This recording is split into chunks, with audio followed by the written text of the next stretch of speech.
오늘은 빛의 천사로 변장한 거죠. 변형단 로마 카톨릭 천주교에 대한 세 번째 시간 살펴보도록 하겠습니다. 로마 카톨릭이에요. 로마 카톨릭 이 천주교가 어떻게 시작되었는지 그 기원과 시작에 대해서 오늘은 좀 말씀을 잠깐 살펴보는 시간 갖도록 하겠습니다. 오늘날 수많은 종교들이 있잖아요. 그 모든 종교의 기원과 시작이 다 있습니다. 근데 그 원래 이 뿌리로 가서 보면 모든 종교의 시작은 이 바빌론이라는 바벨탑 알죠? 바벨탑. 여기서부터 이렇게 언어가 나눠져서 흩어져 가면서 이 바벨탑 위에 있었던 태양신 숭배, 이 바빌론 신비 종교로부터 시작돼서 약간 변형돼서 나간 거예요. 모든 거의 뿌리는 다 여기 이 바빌론 이 종교의 모든 종교의 기원, 이 근원을 거기에 두고 있습니다. 로마 카톨릭도 마찬가지입니다. 바빌론 신비 종교라고 말하거든요. 이 바빌론 신비 종교의 시작에 대해서 창세기 10장 말씀 잠깐 보도록 하겠습니다. 창세기 10장.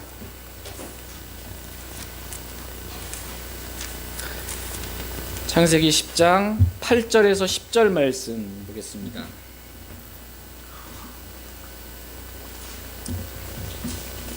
창세기 10장 8절에서 10절 8절 말씀.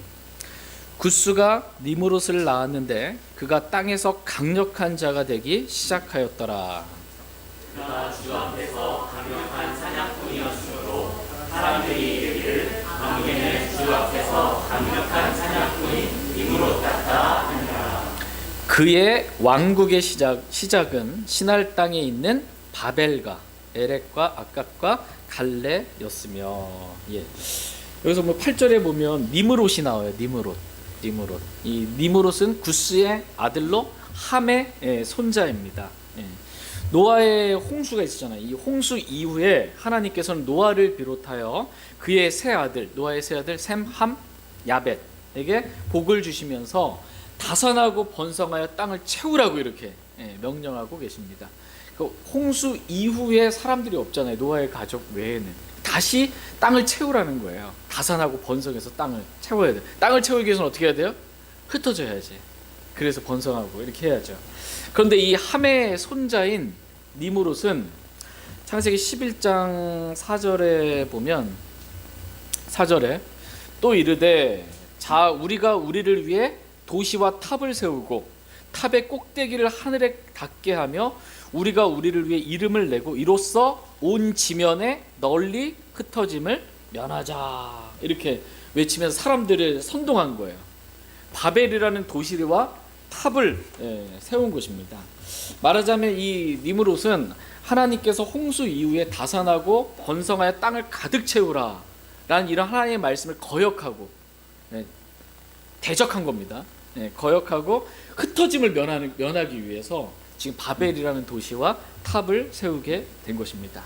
그래서 성경은 창세기 10장 10절 말씀에서 보면 그의 왕국의 시작은 시날 땅에 있는 어디예요? 바벨이라고 이렇게 말씀하고 계십니다. 그러니까 니므롯의 왕국을 세운 거예요. 니므롯 왕국의 시작은 시날 땅에 있는 바벨이에요. 이 바벨로부터 시작해서 그 왕국이 점점점 세력을 확장해 나간 것입니다. 그런데 이 니므롯이 세운 왕국은 하나님을 섬기는 왕국이 아니고 하나님을 대적하는 왕국이었어요. 그래서 니므롯이라는 이름의 뜻 자체가 뭐냐면 반역, 불경건을 뜻합니다. 니므롯이라는 그 이름에 걸맞게 그가 세운 왕국은 홍수 이후에 하나님을 반역하는 이 불경건한 종교의 시작이 되었습니다. 니므롯은 주 앞에서 강력한 사냥꾼이었다 이렇게 성경은 말씀하고 있어요. 주 앞에서 뭐요? 강력한 사냥꾼이었어. 사냥꾼 니므롯은. 근데 이 주 앞에서 강력하다 이게 의미가 뭐냐면 주님을 대적하는 데 강력한 거야. 주님을 대적하는. 당시에 이제 사람이 많이 살지 못하면 짐승들이 이렇게 번성하게 되잖아요. 들짐승들이 사람들을 죽이는 일들이 많이 있었습니다. 근데 주 앞에 강력한 사냥꾼, 이 사냥꾼인 니므롯이 들짐승로부터 사람들을 보호해 준 거예요. 지켜준 거예요. 그래서 사람들은 이 니므롯을 따르기 시작하고 니무롯은 강력한 통치자로서 자신의 왕국을 세우게 된 것입니다. 그런데 어느 날 갑작스럽게 니무롯이 40세인가 정확하게 기억하는데 40세에 멧돼지인가에 이렇게 들이받쳐서 죽었다 이렇게 말하는. 니무롯이 갑자기 죽은 거예요.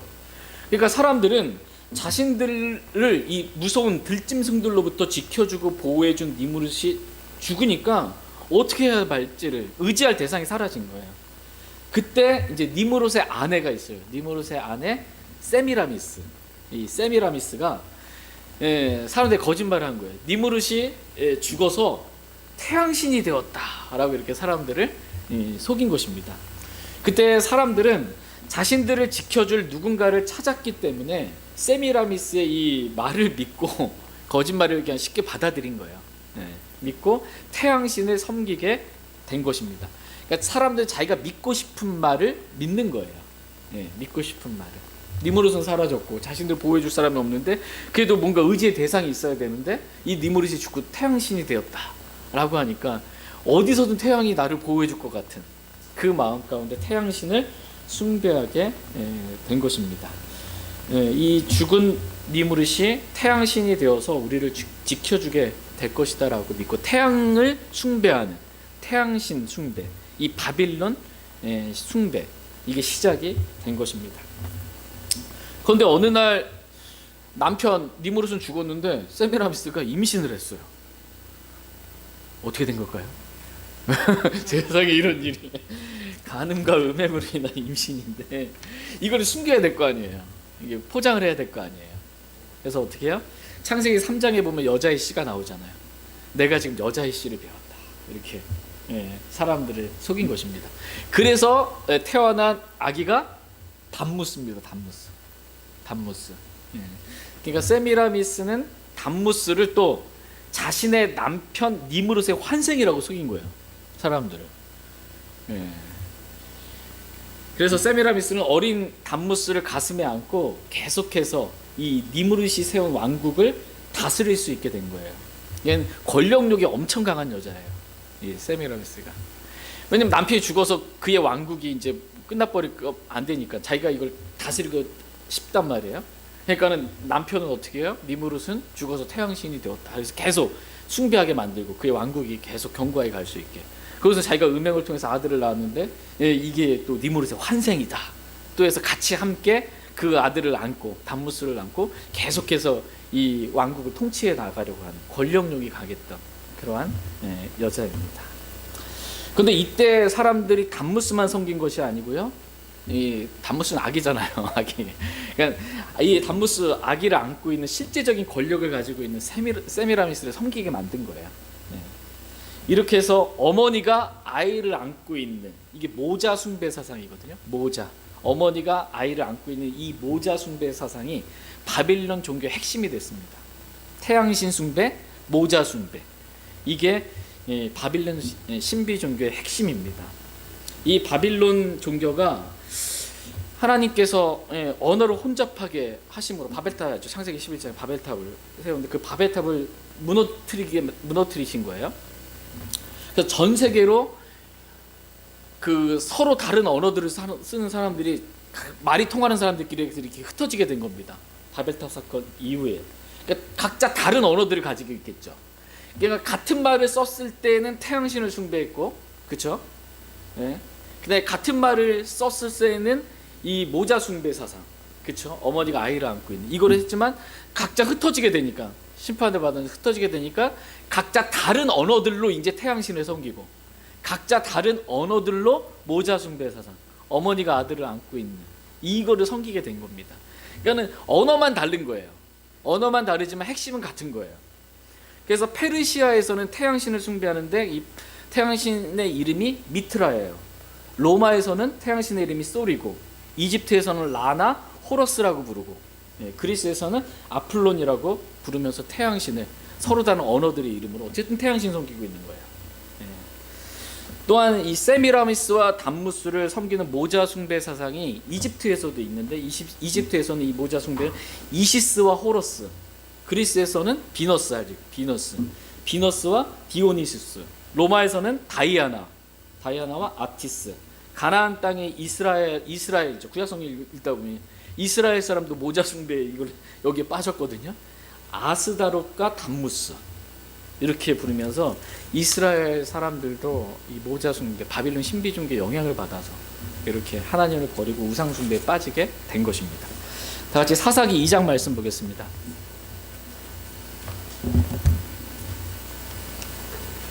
사사기 2장 11절에서 13절 말씀.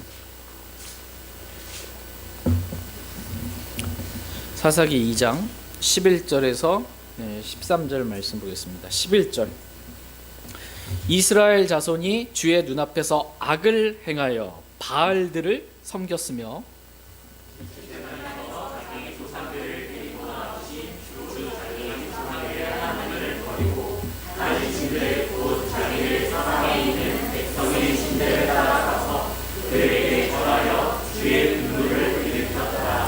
그들이 주를 버리고 바알과 아스다롯을 섬겼으므로.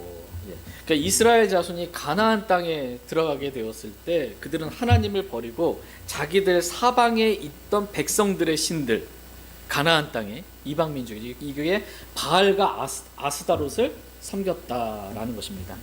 바알은 태양신 숭배를 말하는 거예요. 바알, 태양신 숭배. 아스다롯은 세미라미스를 숭배한 것을 말합니다. 이것에 대해 하나님께서는 주의 눈앞에서 악을 행한 것이다. 그리고 주의 분노를 일으킨 것이다.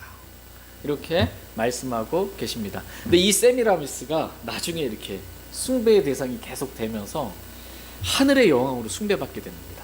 하늘의 여왕으로. 같이 예레미야서 7장 18절 말씀 보겠습니다. 예레미야서 7장 18절 말씀. 성경에 하늘의 여왕이 나와요. 하늘의 여왕이. 성경에 담무스가 나올까 안 나올까요? 담무스도 나와요. 다 같이 예레미야서 7장 18절 보겠습니다. 18절 시작. 자식들은 나무를 모으고 아버지들은 불을 피우며 여인들은 가루를 반죽해서 납작한 빵들을 만들어 하늘의 여왕에게 바치고 다른 신들에게 음료 헌물을 부음으로 내 분노를 일으켰느니라. 여기서 하늘의 여왕이 있죠. 하늘의 여왕. 이 아스다롯, 즉 세미라미스를 말합니다. 이렇게 하늘의 여왕을 섬기는 것에 대해서 하나님께서는 내 분노를 일으킨 것이다. 이렇게 말씀하고 계십니다. 이 하늘의 여왕이 로마 카톨릭에서는 이름이 좀 바뀌었어요. 뭐로 바뀌었을까요? 마리아로 바꿨습니다. 마리아로 둔갑된 거예요. 마리아로.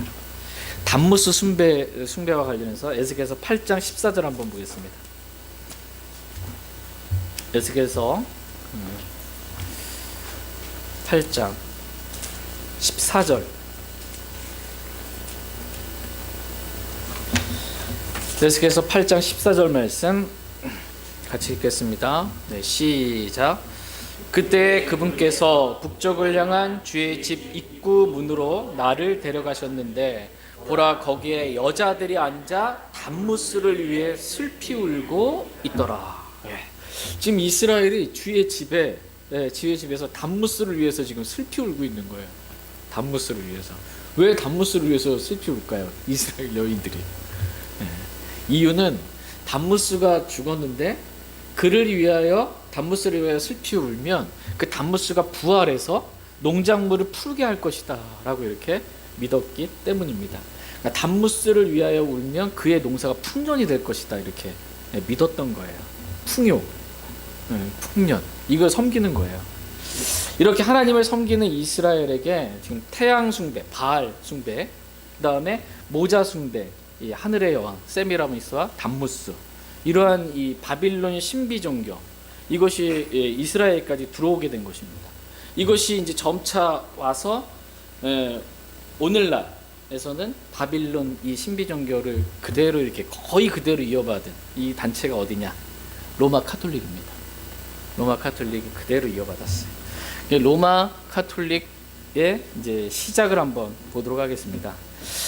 사도 로마서 있잖아요. 로마서, 그렇죠? 로마에 있는 성도들에게 사도 바울이 쓴 서신이잖아요. 이 로마에 있는 이 그리스도인들에게 바울이 로마서를 기록할 당시에 이미 로마에 교회가 있었습니다. 이미 로마 교회가 있었는데 로마 교회의 시작은 바울이 세운 게 아니고 사도행전 2장에 보면 오순절 날에 이렇게 로마에 있던 유대인들과 유대교 개종자들이 명절을 지키기 위해서 이렇게 예루살렘에 왔다가 베드로의 설교를 듣고 구원을 받고 다시 로마로 들어가서 거기서 이렇게 교회가 세워진 게 된 것으로 보고 있습니다. 다시 로마서 1장 7절 말씀 보겠습니다.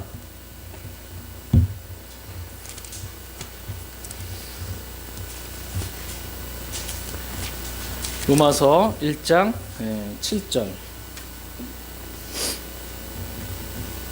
같이 읽겠습니다. 로마서 1장 7절 시작.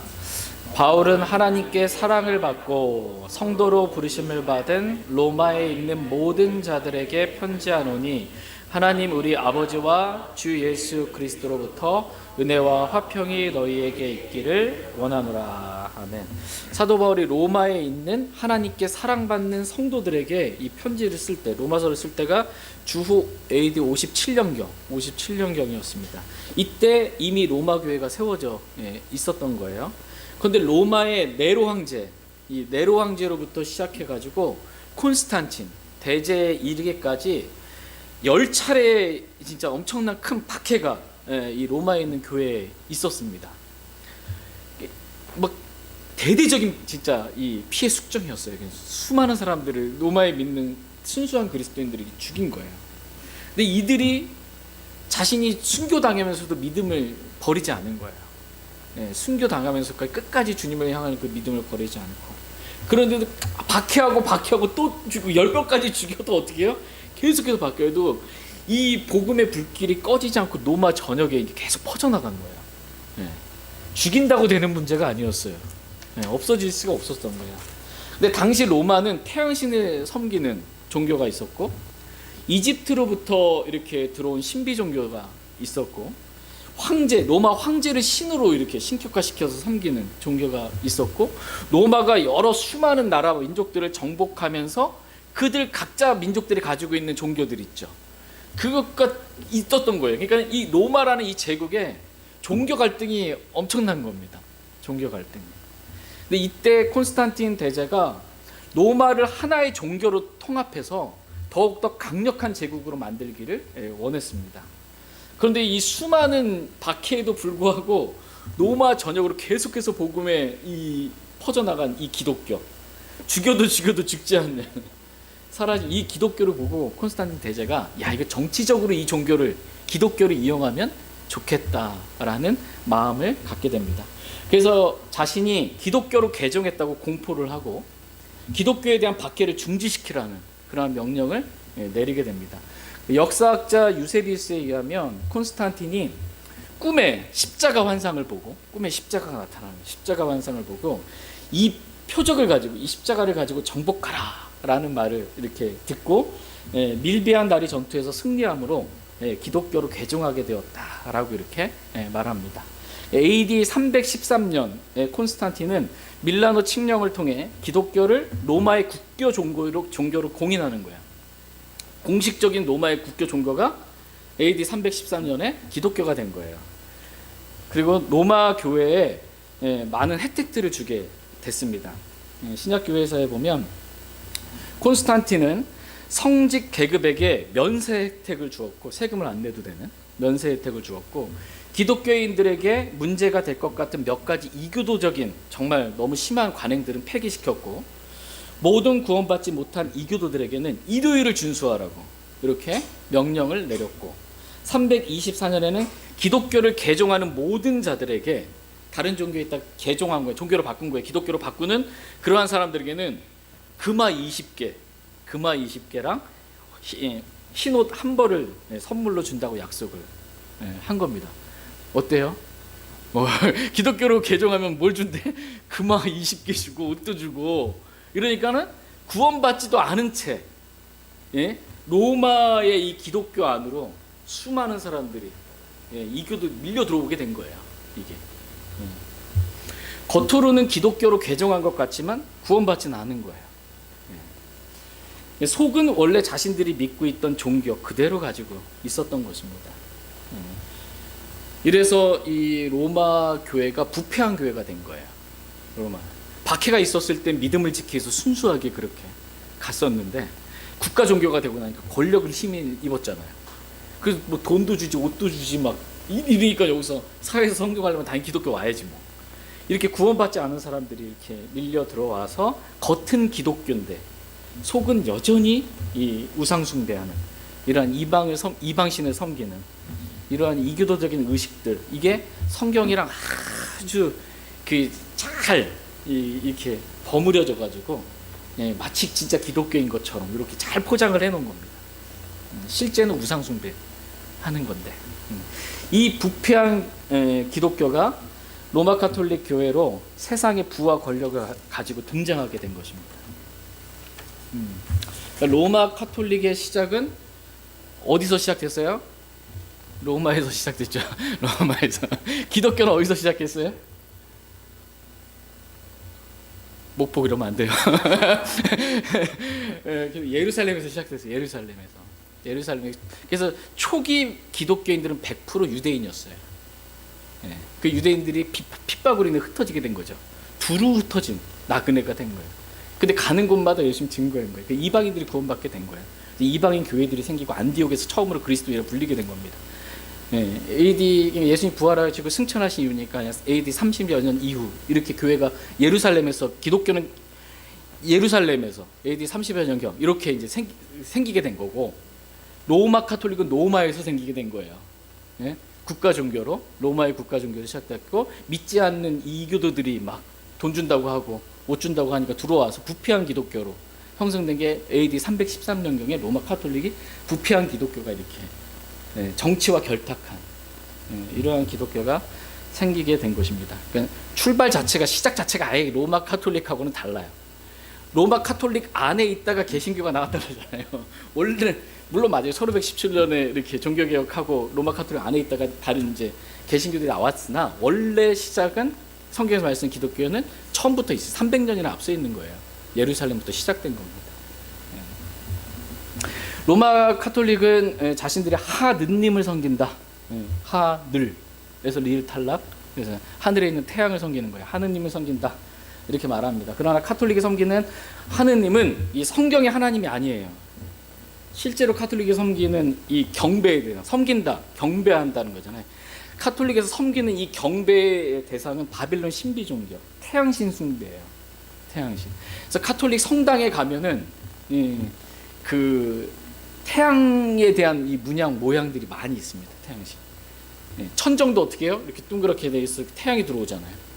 태양 이런 것들이 많아요. 태양, 로마 카톨릭은 실제 태양신 숭배하는 종교예요. 태양신. 그다음에 모자 숭배, 바빌론 신비 종교 모자 숭배 사상이 이 로마 카톨릭의 핵심입니다. 그래서 이 마리아가 누구를 안고 있어요?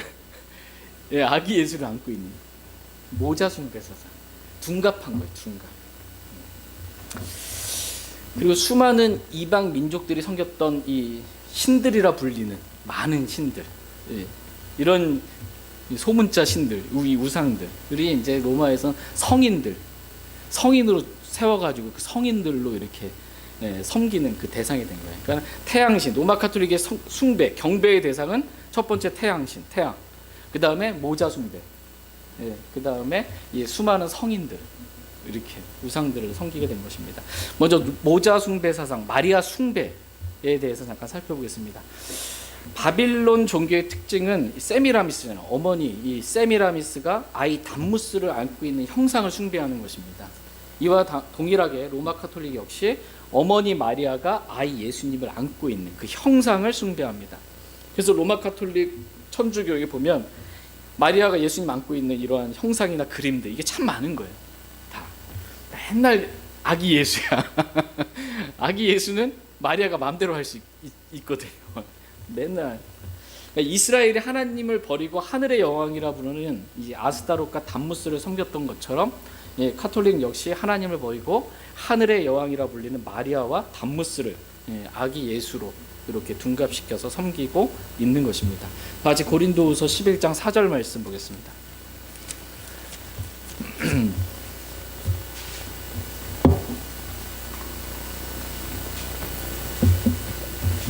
고린도후서 11장 4절 같이 읽겠습니다. 시작.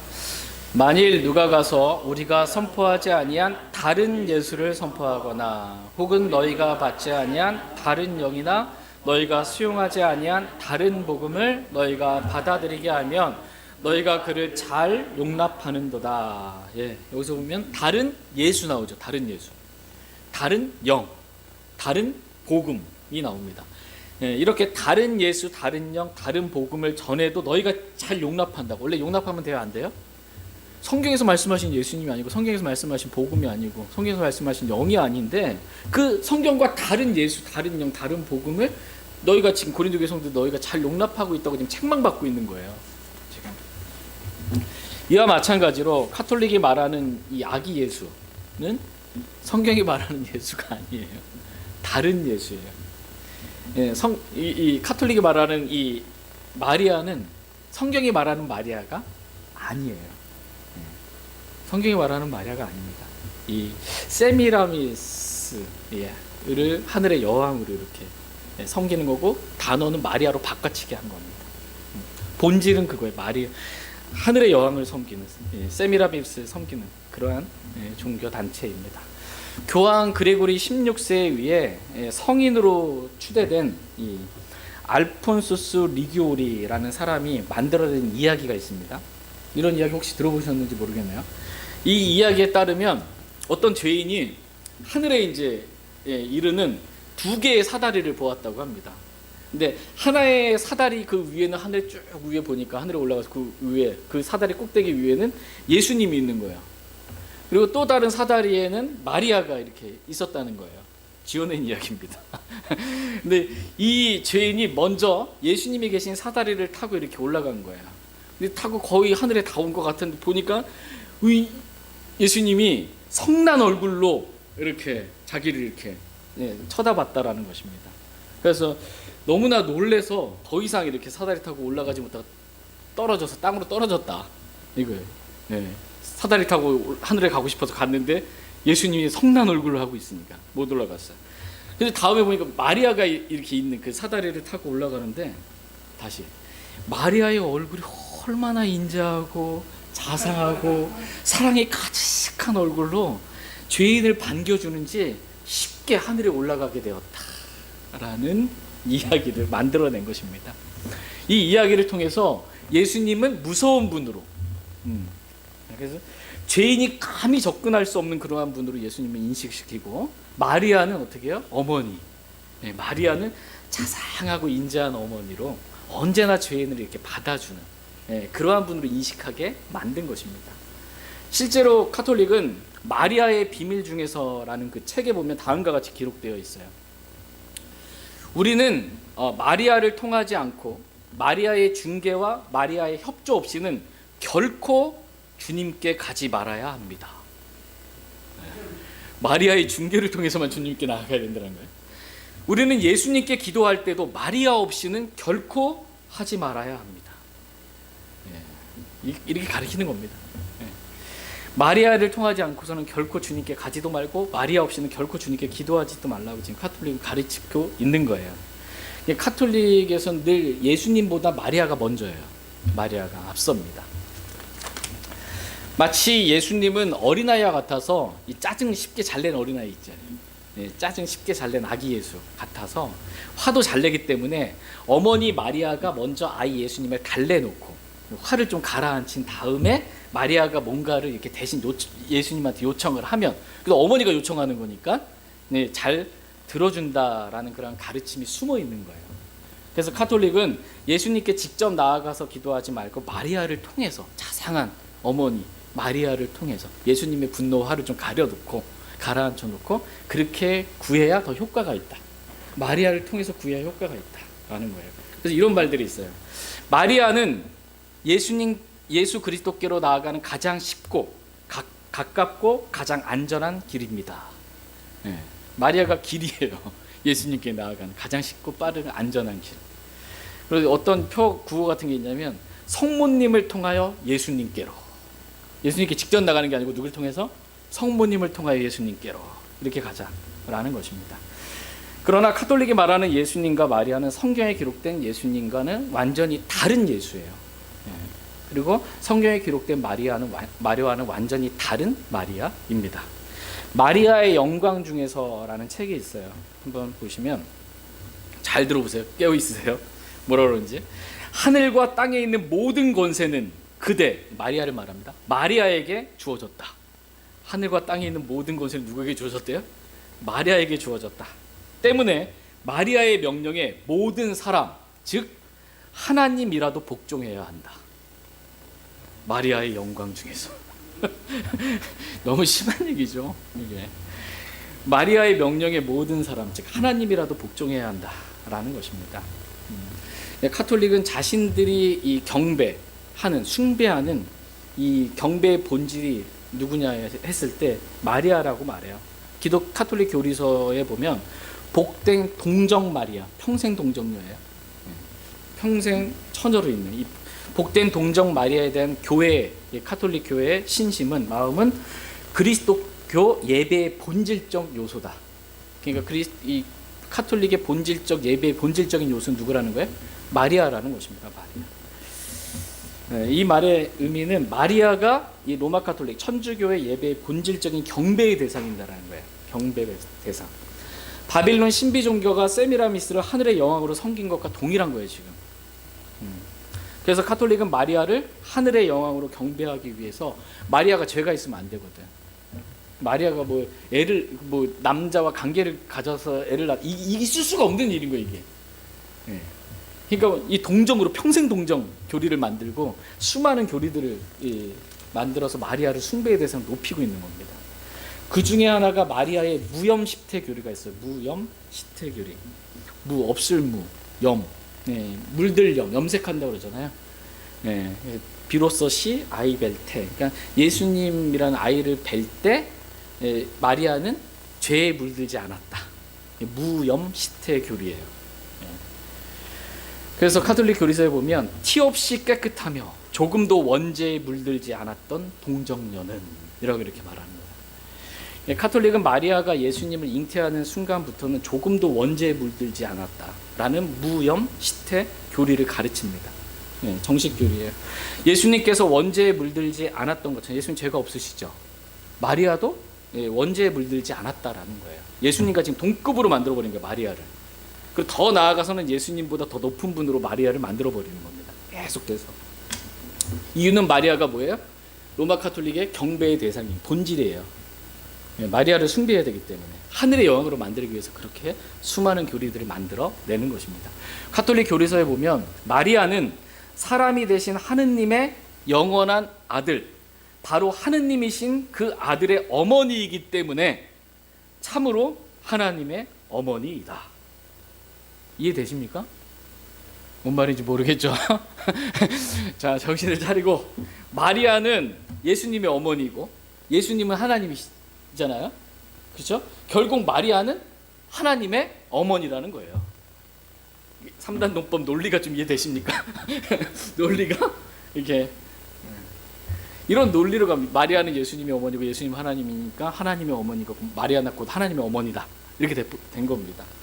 그러니까 마리아의 명령에 하나님이라도 복종해야 한다라는 이런 말이 아무렇지도 않게 나오게 되는 거예요, 이 논리에 의하면.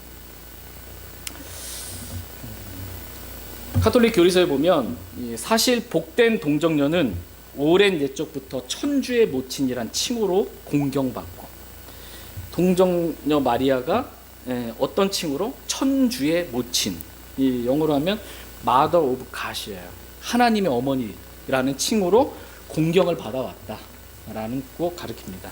그러니까 계속해서 카톨릭은 마리아를 하나님의 어머니라고 이렇게 가르치고 공경하는 거예요. 이유는 하나님보다 마리아가 더 높으신 분이시다라는 것을 계속해서 가르치고 싶은 겁니다. 이와 같이 카톨릭 교회의 본질적인 경배의 대상은 마리아, 즉 바빌론 이 종교의 세미라미스, 하늘의 여왕을 말하는 것입니다. 그래서 카톨릭은 마리아에 대한 수많은 이 교리들을 통해서 성경과 다른 마리아, 즉 경배받기에 합당한 마리아로 만들어내고 있는 거예요. 카톨릭 교리서 1편에 보면 역사 안에서 교회는, 이 교회 그러면 다 로마 카톨릭 교회를 말합니다. 교회는 하느님의 은총을 입은 마리아가 잉태되는 순간부터 구속된 분이시라는 것을 깨닫게 되었다. 로마 카톨릭 교회는 이걸 깨달았대. 뭘 깨달았대요? 이 마리아가 잉태되는 순간부터 구속된, 구원받은 자라는 그걸 깨달았대요. 잘 깨달은 건가요? 성경 없이 깨달으려고 하니까 이상하게 깨닫는 거예요. 여러분 묵상하시더라도 성경 가지고 묵상하세요. 혼자 성경은 제쳐놓고 혼자 체험 가지고 막 이렇게 묵상해서 주님은 이런 분이야, 혼자 그렇게 하지 마세요. 잘못된 걸 깨닫습니다. 성경에서 마리아는 원죄가 있어요. 사람은 다, 아담의 후손은 다 죄를 가지고 태어납니다. 마귀의 자녀예요. 구원자가 필요해요. 마리아가 그렇게 자신에게도, 마리아는, 성경에 기록되어 있는 마리아는 자신에게 구원자가 필요함을 그렇게 고백하고 있어요. 다 같이 누가복음 1장 말씀 보겠습니다.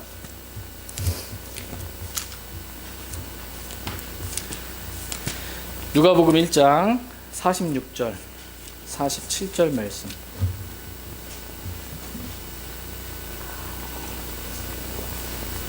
누가복음 1장 46절 47절. 마리아의 노래 이렇게 되어 있는데요. 46절.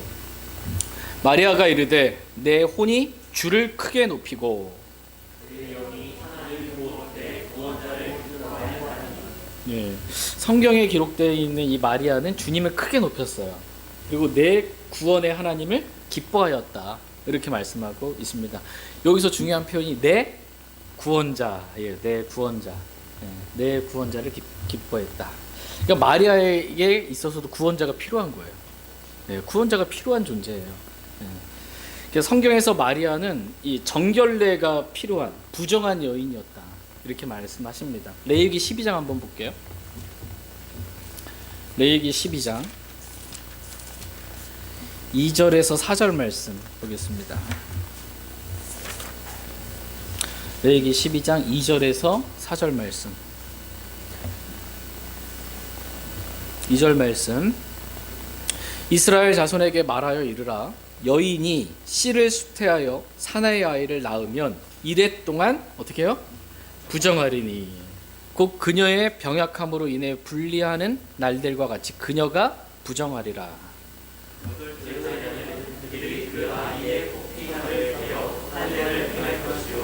그 뒤에 그 여인은 30일 동안 자기를 정결하게 하는 피 안에 머무를 것이며 자기를 정결하게 하는 날들이 찰 때까지는 거룩한 것을 만지지도 말고 성소에 들어가지도 말지니라.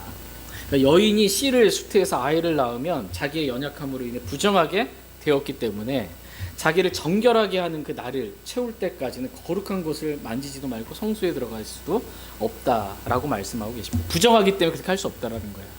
하나님께 나아갈 수가 없는 거예요. 그러니까 모세의 율법에 따라 마리아 역시 예수님을 낳고 자신의 연약함으로 인해 부정하게 되었기 때문에 정결하게 하는 날들이 필요한 거예요. 그 정결하게 하는 날을 이 마리아가 채웠다라고 성경은 말씀하고 계십니다. 다 같이 누가복음 2장 22절 말씀 보겠습니다. 누가복음 2장 22절.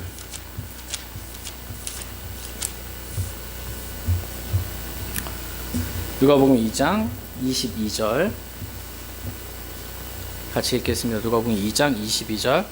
네, 시작. 또 모세의 율법에 따라 그녀를 정결하게 하는 날들이 차서 그들이 아이를 예루살렘으로 데려가니. 예. 이와 같이 성경에 기록된 마리아는 죄가 있고 내 구원자가 필요한 그러한 마리아예요. 그런 로마 카톨릭에서 가르치고 있는 마리아는 성경에 기록되어 있는 마리아랑 다른 마리아입니다. 예, 다른 마리아예요. 이 바빌론 신비 종교에서 담무스를 낳은 하늘의 영 세미라미스가 이게 로마 카톨릭이 말하는 마리아입니다. 예, 정체가 그래요. 예. 마리아라는 이름은 같지만 서로 다른 그러한 사람을 말하는 것입니다. 성경은 정결례가 필요한 부정한 마리아, 구원자가 필요한 죄인인 마리아를 말하고 있지만 카톨릭은 죄 없는 마리아, 원죄도 없어요. 네, 심지어 더 나아가서 경배받기에 합당한 마리아를 지금 계속해서 가르치고 있는 거예요. 네. 그러나 저와 여러분의 경배의 대상은 누구예요? 네, 오직 하나님이십니다. 경배받기에 합당하신 분은 하나님이에요. 네. 마리아가 결코 우리의 경배의 대상이 될 수가 없습니다. 다 같이 출애굽기 34장 14절 말씀 보겠습니다. 출애굽기 34장 14절. 출애굽기 34장 14절 말씀 같이 읽겠습니다. 시작. 너는 다른 신에게 경배하지 말라. 이름이 질투하는 자인 주는 질투하는 하나님이니라. 너는 다른 신에게 어떻게 해요? 경배하지 말라. 이렇게 말씀하고 계십니다. 카톨릭이 경배의 대상으로 만들어 놓은 그 마리아를 경배하지 말라는 거예요. 마리아를. 하나님 질투하는 하나님이시다 말씀하십니다. 같이 요한계시록 22장 8절 9절 말씀 읽고 오늘 말씀 마치겠습니다. 요한계시록 22장 8절 9절 말씀.